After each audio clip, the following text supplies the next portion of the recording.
Saludos amigos, gracias por la amabilidad de la compañía. Soy Cristino del Castillo y me complace darles la más cordial bienvenida. El presidente Volodymyr Zelensky se apareció en Estados Unidos con su plan para la victoria de Ucrania.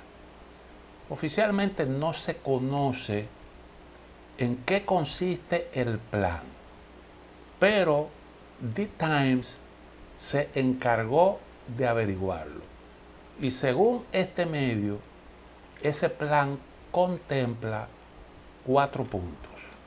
Primero, garantías de seguridad para Ucrania por parte de los países occidentales, similares a las que ofrecen a los países miembros el Pacto de Defensa Mutua al unirse a la OTAN, que no podría entonces, esas garantías no podrían revisarse en el futuro.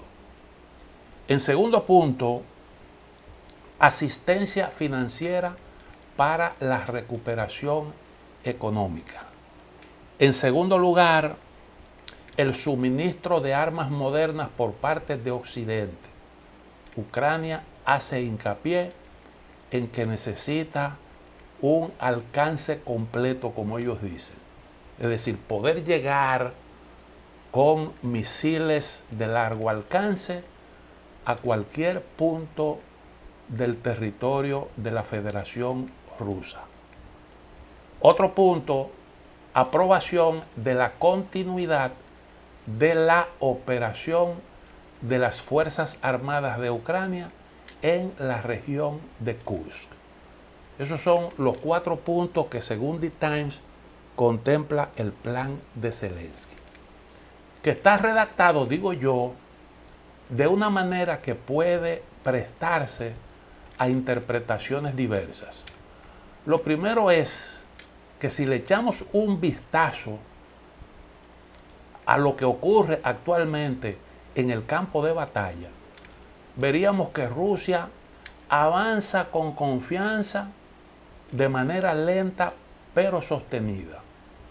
Ganar cuando se está perdiendo requiere un esfuerzo militar que Ucrania no está en capacidad de hacer por sí sola. Imponerse por la vía militar se podría intentar con el involucramiento masivo de la OTAN. Eso creo yo que requeriría de acciones contundentes que obliguen a Rusia a capitular o por lo menos a proponer un pacto para evitar su caída total, haciendo concesiones muy puntuales. Pero una apuesta como esa conduciría inevitablemente a una tercera guerra mundial. No se puede olvidar que Rusia, eso se menciona muchas veces, pero como que se le quiere restar importancia, es una potencia nuclear. Entonces el planteamiento de Zelensky, que figura en el punto 2, que consiste en dotar a Ucrania de armas modernas para cubrir la totalidad del territorio ruso, aparece por tanto como una apuesta por una gran escalada sumamente riesgosa. Pero esta propuesta se puede también entender de otra manera, puede tener otra interpretación si se analiza a la luz de lo que establece el primer punto. ¿Qué es lo que dice ese primer punto? Bueno, se habla de que Ucrania debería recibir garantías similares al Pacto de Defensa Mutua al unirse a la OTAN, que no puede revisarse en el futuro. Esta no es un asunto que usted tiene que discutir con los países de la OTAN en este momento, porque a Ucrania le están dando las garantías, porque la OTAN se la está jugando en el territorio ucraniano. Yo lo que entiendo aquí es que se trata de otra cosa.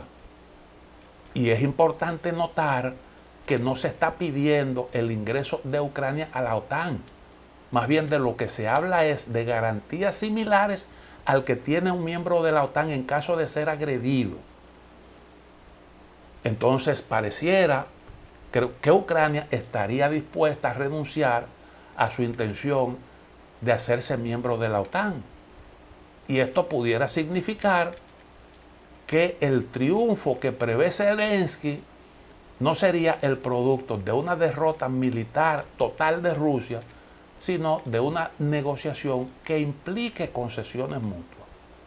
Y entonces el plan sería una especie de mostradura, pongamos esta palabra ahí entre comillas, ¿verdad? Sería una exhibición de garras, de dientes afilados, para intimidar a Rusia. Y esta pudiera ser entonces una de las concesiones que pudiera hacer Ucrania en el marco de una negociación. La no incorporación a la OTAN con garantías de seguridad. Recuerden que la guerra comenzó justamente por el hecho de que Occidente entendía que Ucrania tenía la libertad, el derecho de incorporarse a cualquier mecanismo de defensa. Y Rusia respondía diciendo, tú tienes derecho a defenderte, pero no poniendo en riesgo la defensa mía. Tú no puedes llenar de bases militares un territorio próximo a mi frontera porque a mí eso me resulta riesgoso. Para mí eso es riesgoso y no me siento seguro. Entonces, yo creo que es importante recordar aquí que algo parecido se contempló en el Acuerdo de Estambul, al que arribaron Rusia y Ucrania 2 meses después de iniciada la guerra. Eso fue en marzo de 2022. En ese acuerdo, Ucrania se comprometía a aceptar el estatus de neutralidad a cambio de garantías de protección que ofrecerían algunos países. No se decía cuáles países, pero estaba claro que entre ellos debía figurar Estados Unidos, Reino Unido y, bueno, pues otros aliados de Ucrania. En el cuarto punto se habla de algo que pudiera parecer una ingenuidad por parte de Zelensky, porque se propone la aprobación de la continuidad de la operación de las Fuerzas Armadas de Ucrania en la región de Kursk. Es decir, Estados Unidos está proponiendo como parte, Ucrania está proponiendo como parte de este plan que sus aliados occidentales le den la anuencia a la permanencia de las tropas ucranianas en el territorio de Rusia. Eso, bueno, pues si usted pide, si Ucrania necesita la aprobación para permanecer allí, entonces significa un reconocimiento de que Ucrania no es quien toma las decisiones. Aunque Estados Unidos y sus aliados se distanciaron de la intervención de Ucrania en el territorio ruso en dirección a Kursk, diciendo que no participaron en la toma de esa decisión, el apoyo de Occidente a la acción ucraniana ha sido público. Entonces, ¿para qué poner eso dentro de ese plan? Entonces, a mí me parece, tomando eso en cuenta, que este punto puede tener 2 interpretaciones. Primero, yo necesito apoyo para consolidar mi posicionamiento en Kursk. Si no lo obtengo, tendré entonces que retirarme. ¿Por qué se puede interpretar de esa manera? Bueno, por algo muy sencillo.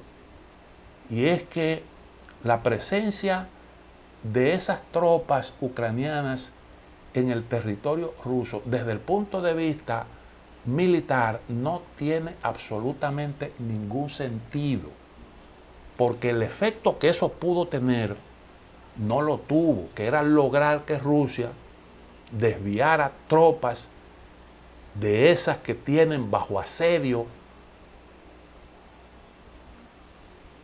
a las fuerzas ucranianas en distintos puntos.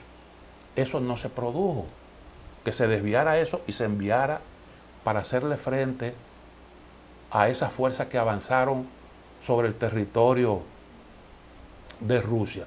Y el segundo punto que pudiera eso perseguir, el segundo objetivo, era que Ucrania pudiera tomar algunos puntos estratégicos como esa central nuclear de Kursk que no pudieron tomar, en cuyo caso se hubieran hecho fuerte allí, desalojarlo hubiese sido casi imposible, y entonces para salir de ahí sí que habría que hacerle una gran concesión a Ucrania, pero eso no se produjo.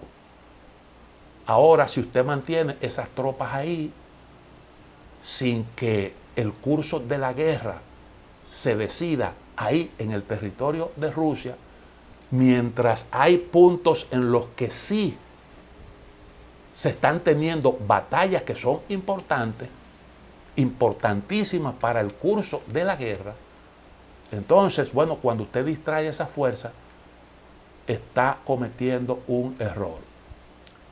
Y solo el orgullo puede hacer que usted mantenga vigente, que usted mantenga esas tropas ahí.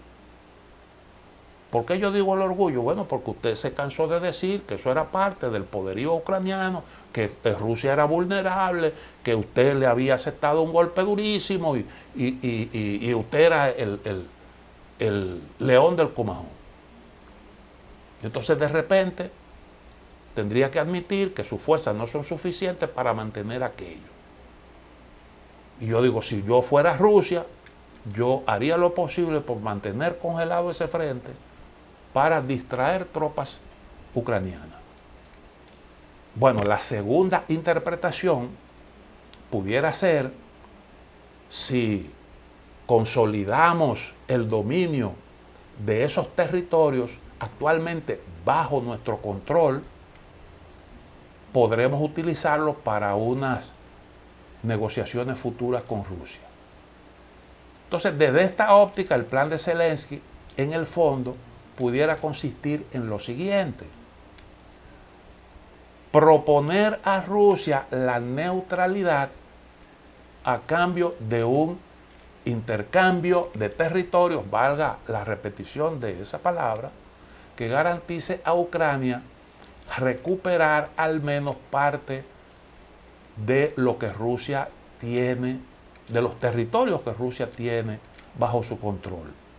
La propuesta entonces iría en forma de ultimátum que permita arrancar a Rusia el máximo de concesiones.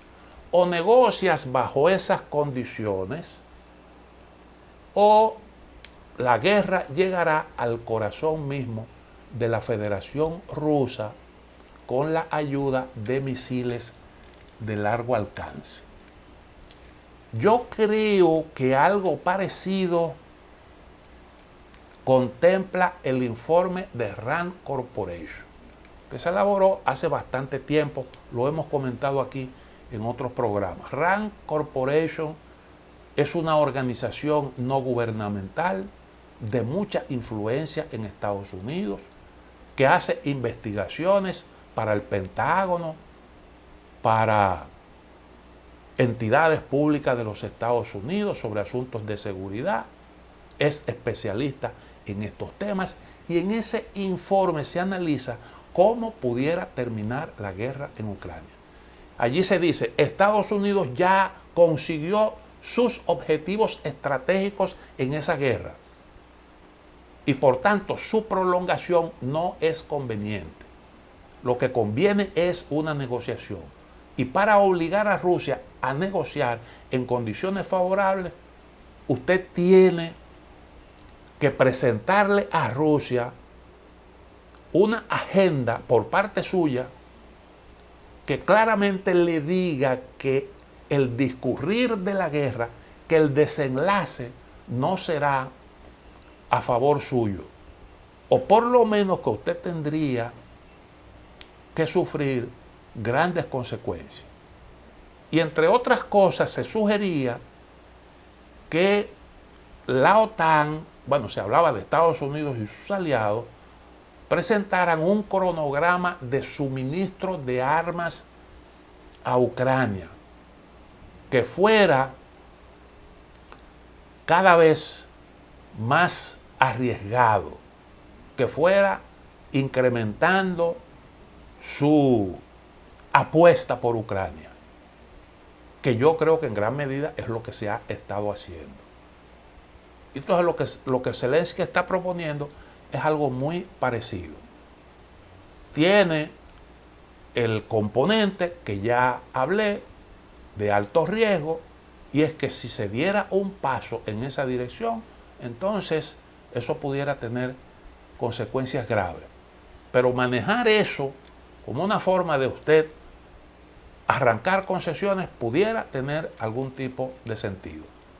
Es bueno recordar además que en el acuerdo de Estambul que se firmó, como dije, en marzo de 2022, Ucrania aceptaba posponer las discusiones sobre el estatus del Donbass y de Crimea.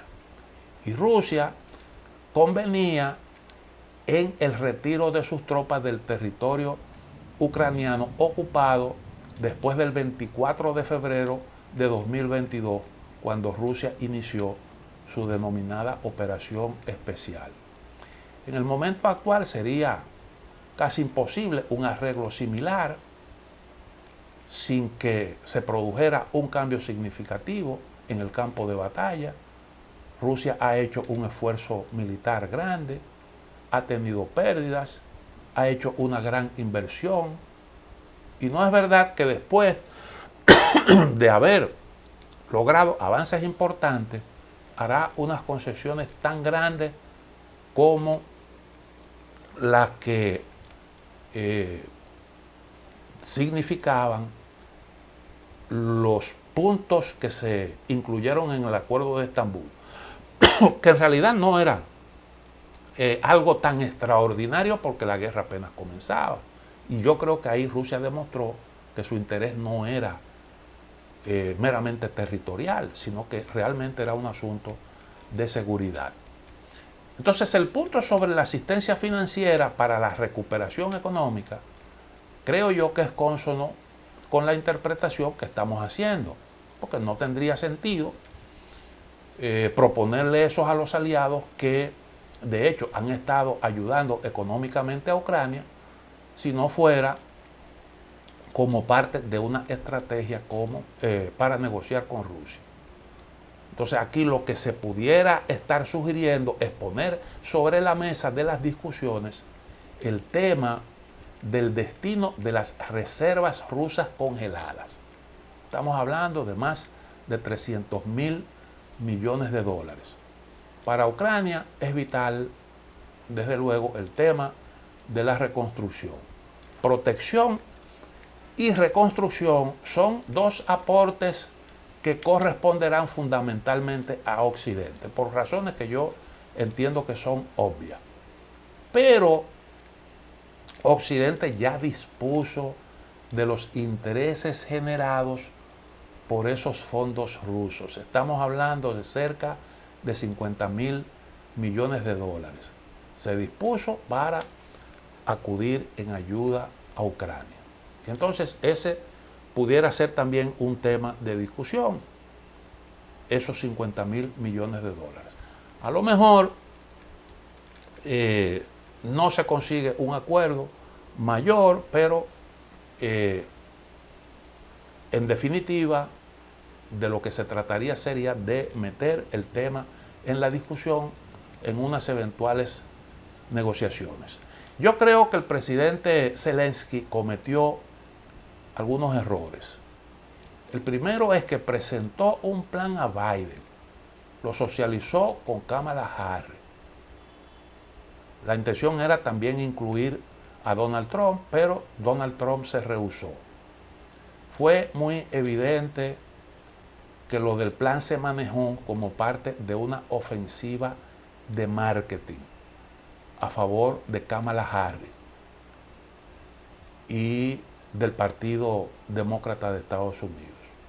La iniciativa se manejó con un gran ruido mediático para proyectar la idea de que la administración Biden tiene todo bajo control y que lo único que falta es un empujón adicional para doblegar a Rusia y de esa manera asegurar el triunfo de Trump. Y estas ideas entonces se contraponen a lo que Donald Trump ha estado planteando en el sentido de que terminaría la guerra, aunque no dice cómo. Otro error de Zelensky, a mi juicio, consistió en haber relegado a un segundo plano a Europa, que es el escenario en donde tiene lugar la guerra. Entonces va de Europa a discutir con Estados Unidos una guerra que tiene como escenario el viejo continente. Había que incluir al liderazgo europeo, aunque fuera simbólicamente, en todo eso. Es obvio, creo yo, que Zelensky busca una fórmula que comprometa el apoyo de Estados Unidos, independientemente de lo que ocurra en las elecciones de noviembre. Ir avanzando a algún plano que le complique un poco la vida a Trump en caso de que gane. Y que además de eso pudiera entonces despejar el camino frente a una nueva administración o para una nueva administración presidida por Kamala Harris. Creo que Zelensky debe estar consciente a estas alturas de que la guerra es insostenible en el largo plazo. Gane quien gane en las elecciones de noviembre, Estados Unidos tendrá que abocarse a discutir el fin de ese conflicto. Si gana Kamala Harris, sería una buena oportunidad para hacer los ajustes. Usted puede decir, bueno, yo no participé en la toma de todas las decisiones, fui parte de la administración Biden como segunda a bordo, pero es hora de hacer algunos ajustes en lo que tiene que ver con esto. Si gana Trump, está claro que Ucrania podría quedar como un problema exclusivo de los europeos. Entonces ese es un gran riesgo para Zelensky. No olvidemos que en Estados Unidos desde hace algún tiempo se habla de la posibilidad de recesión. Aquí nosotros comentamos un artículo del Premio Nobel de Economía Paul Krugman en el que se admite esa posibilidad. Las inquietudes sobre la situación económica de Estados Unidos ha aumentado luego de que la Reserva Federal decidiera recortar la tasa de interés en una proporción mayor de la que todo el mundo esperaba. La gente esperaba, los especialistas hablaban de un 0,25% y el recorte fue de 0,5%. Al margen de que la decisión favorece a los demócratas, fíjense por ejemplo que ya la tasa de interés de los préstamos hipotecarios bajaron, pues esa decisión pudiera ser un indicador de que hay preocupación por la tendencia de la economía al enfriamiento. Y por tanto se necesita un recorte agresivo de la tasa de interés para estimular la economía. Además, para mí es significativo lo que dijo recientemente el CEO de JP Morgan, Jamie Dimon. Eso se ha comentado ampliamente. Él llamó la atención sobre los riesgos que para la economía mundial representan los actuales conflictos abiertos. Particularmente, él habló de la posibilidad de que se produzca un accidente en el suministro de energía y de que otros países se involucren en las guerras actualmente en curso. Creo que tenía en mente Irán y también China. China acaba de hacer un ensayo disparando un misil balístico, de esos que son intercontinentales. Y esas cosas tienen también un valor simbólico. También hay que considerar que en Europa la crisis económica se acentúa y hay claros síntomas de cansancio por la guerra. Alemania, además del desastre económico, está enfrentando un serio problema político. Ahora, en las elecciones recientes de Brandeburgo, que se celebraron apenas hace un par de días, los resultados fueron un tanto preocupantes para el liderazgo actual alemán. Los socialdemócratas ganaron esas elecciones, pero ganaron por un 30%, apenas un punto por encima de Alternativa por Alemania, que consiguió un 29%. Y la izquierda, agrupada en la coalición por la razón y la justicia, que preside una señora cuyo nombre me resulta muy difícil recordar porque es complicado su pronunciación, y que viene de la socialdemocracia aquella, de la antigua. Ella se define como una mujer de izquierda pero conservadora. Y esa coalición de izquierda obtuvo el 12% de los votos. Quiere decir que la oposición en Alemania tiene más del 40% de la simpatía del electorado. Y eso resulta muy preocupante para la coalición que gobierna actualmente Alemania. La oposición también tuvo un buen desempeño en Sajonia y Turingia, que son dos estados del este de Alemania.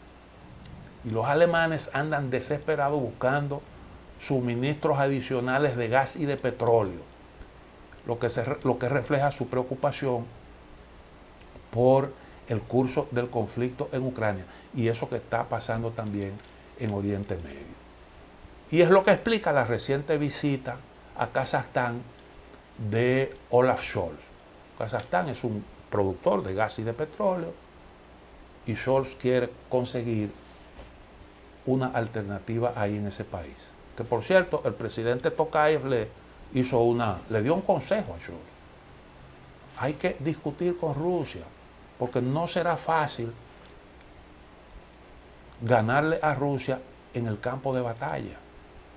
Y no se puede olvidar que todavía Rusia suministra a Alemania el 14% del gas que consume.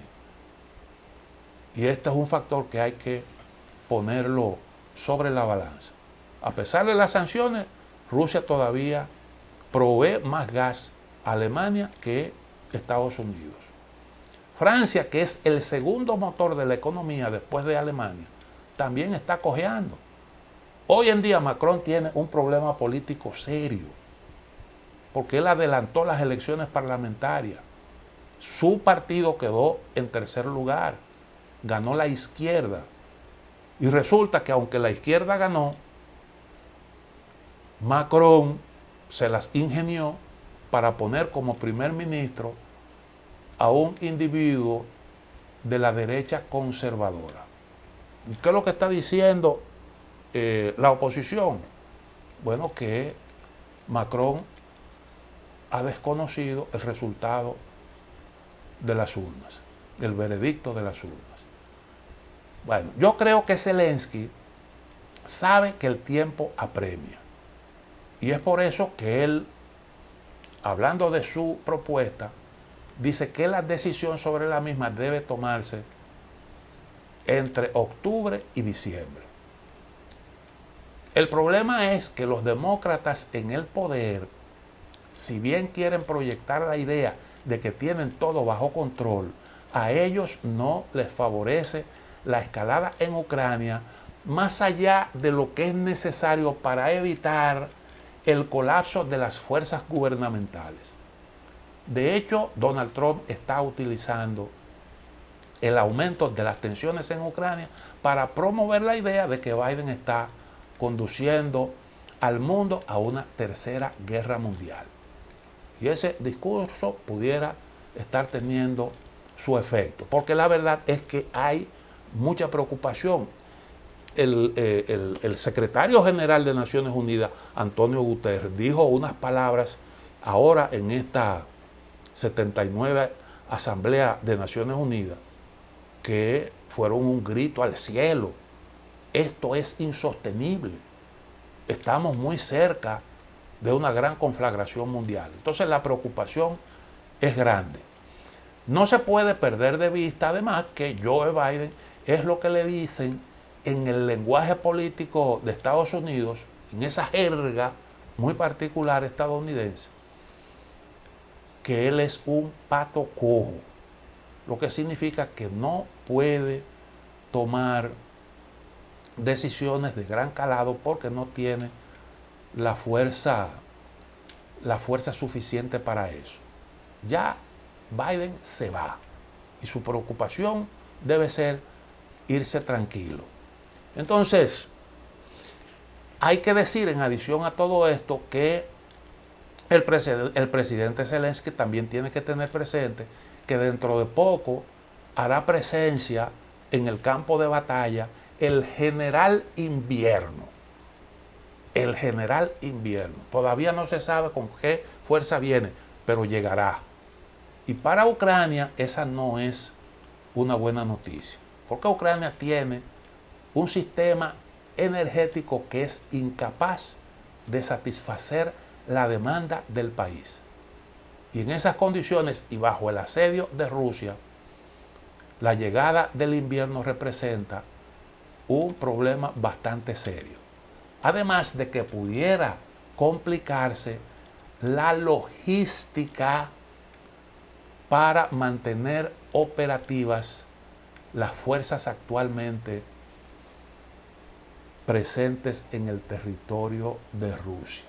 Las fuerzas ucranianas que tienen bajo su control parte del territorio de Kursk. Bueno, lo dejamos aquí. Un saludo cordial para todos.